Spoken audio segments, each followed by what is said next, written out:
CSK ஓட மொத்த டீமோட பேட்டிங் ஸ்ட்ரைக் ரேட் வந்து 113.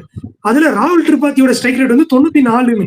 94 ஸ்ட்ரைக் ரேட்ல நீங்க 6 மேட்ச் ஆடி இருக்கீங்க. 7ல ஒரு மேட்ச் மட்டும் ட்ராப் பண்ணாங்க. 6 மேட்ச் ஆடி எல்லா மேட்சும் 1-1 இறங்கி உங்களால வந்து ஒரு 94 ஸ்ட்ரைக் ரேட்ல தான் ஆட முடியுது. இதுக்கு மேல வந்து நோ பாயிண்ட் இன் பிளேயிங் ராகுல் திரிபாத்தி. ஸோ ராகுல் திரிபாத்தி டிராப் பண்றவங்க விஜய் சங்கர் வந்து வச்சுப்பாங்க.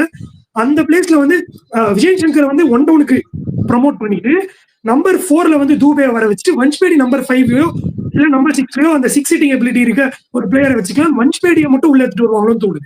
எனக்கு என்ன டவுட்னா, நீங்க மஸ்ட் வின் கேம் அப்படிங்கும் போது எனக்கு தெரிஞ்சு அண்டர் பிரஷர்ல வந்து ஒரு பயங்கரமான ஒரு இன்னிங்ஸ் எனக்கு தெரிஞ்சு அவரு விஜய் சங்கர் எனக்கு தெரிஞ்சு ஒரு அந்த மாதிரி விளையாண்ட மாதிரி எனக்கு ஞாபகமே இல்ல.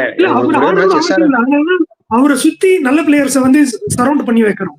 ஒரு குட்டி பையனை விட அவர் அட்லீஸ்ட் ஒரு 50 அடிச்சிருக்காரு, ஒரு 30 அடிச்சிருக்காரு. அந்த ஒரு 100 அடிச்ச மேட்ச்ல அவர் தான் ஒரு 27 அடிச்சாரு கேஆர் கிட்ட. அதுலயும் கேட்ச் விட்டாங்க. பட் சிஎஸ்கே அந்த மாதிரி போல்டு கால்ஸ் எடுத்து நம்ம பார்த்தது இல்ல. சிஎஸ்கேக்கு ஆல்ரெடி இந்த ஒரு இது நடந்திருக்கு. 2020ல வந்துட்டு கேதர் ஜாதவ் மேல ரொம்ப ரிலே ஆகி கேதர் ஜாதவ் ட்ரை பண்ணி மேட்சஸ் லூஸ் பண்ணி ரொம்ப கழிச்சு கடைசியா தான் ருத்ராஜ் கெய்க்வாட்லாம் எடுத்துட்டு வந்தாங்க. அப்படி ஆல்ரெடி உங்களுக்கு ஒரு வாட்டி நடந்திருக்குன்னு தெரிஞ்சப்போ ஏன் ஸ்ட்ரைட்டாவே அந்த ஒரு லெசனை லேர்ன் பண்ணிட்டு இந்த வாட்டி நம்ம யங்ஸ்டருக்கு சான்ஸ் கொடுப்போம், வேற ஒருத்தர் சான்ஸ் கொடுப்போம், இந்த வருஷம் இல்லைனாலும் போக போக அப்கமிங் இயர்ஸ்ல வந்து கப் அடிப்போங்கிறத பண்ணலாங்கிறது எனக்கு சத்தியமா அந்த ஏன் இந்த தாட்டே வரமாட்டேங்குன்னு தெரியல.